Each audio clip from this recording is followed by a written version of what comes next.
আসসালামু আলাইকুম ভিউয়ার্স, সবার কি অবস্থা? আশা করি সবাই ভালো আছেন, আপনাদের কবুতর সুস্থ আছে।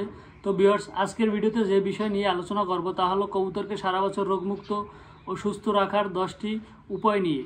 ভিডিওটা শুরু করার আগে প্রথমে বলে রাখছি, আমাদের চ্যানেলে যারা নতুন, চ্যানেলটা সাবস্ক্রাইব করে ভিডিওতে লাইক করে আমাদের পাশে থাকুন। তো ভিউয়ার্স, আলোচনা শুরু করি। তো 1 নম্বরে হলো কবুতরকে প্রতি 2 মাস অথবা 3 মাস পর পর কৃমির ওষুধ খাওয়াতে হবে। তো কৃমির ওষুধ খাওয়ানোর আগে ও পরে লিভাটনিক ওষুধটি খাওয়াতে হবে, তবে অতিরিক্ত গরমের সময় কৃমির ওষুধ খাওয়ানো যাবে না।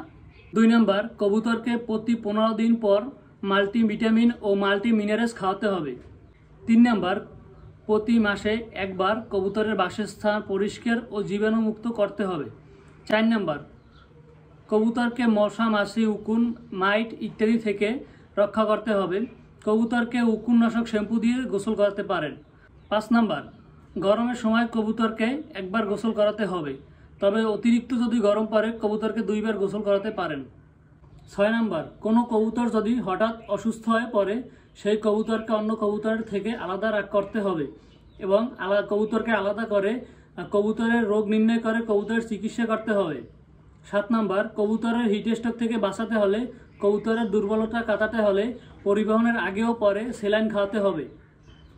8 নম্বর, কোনো কবুতর আঘাত পেয়ে ক্ষত হলে সেখানে অ্যান্টিসেপটিক মলম ও হলুদ পেস্ট দিতে হবে, এতে কবুতরের তাড়াতাড়ি ক্ষতস্থানটা শুকিয়ে যাবে।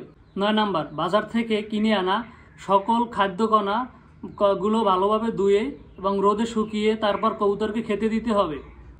10 নম্বর, কবুতর মেটিং করার পর থেকে মেটিং দেওয়ার পূর্ব পর্যন্ত কবুতরকে ক্যালসিয়ামের কোর্সটি করাতে হবে।